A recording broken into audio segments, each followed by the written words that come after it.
Hey there, the team over at ONLYFLY sent over this bird feeder pole for me to put up and share with you guys. This was super easy to put together. It had very minimal parts, so let's take a look at the assembly process and what it looks like. So there are not a whole lot of pieces to this. We simply have the spikes that go down into the ground along with wing nuts that attach everything together. You have the semicircles where everything can be hung, and then you have the poles to go together for the actual height of the pole.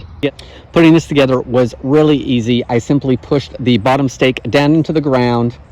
Then I attached the two spike pieces on either side of the pole, tightening them down with the wing nuts. Then I assembled the poles up to the very top one.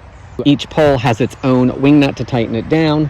Finally, I put on the two semicircles at the top, tightening those down as well. The metal on this pole seems nice and sturdy. I didn't feel any kind of weakness to it whatsoever.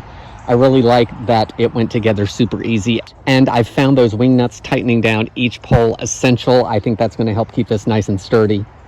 There are multiple ways to hang favorite feeders on here, and I like that there's plenty of space to hang 3 or 4 feeders at once. If you're looking for a pole to put all those bird feeders on, or maybe just another one to put in your yard, I really like this one, and I hope it helps you decide on if this is a good product for you.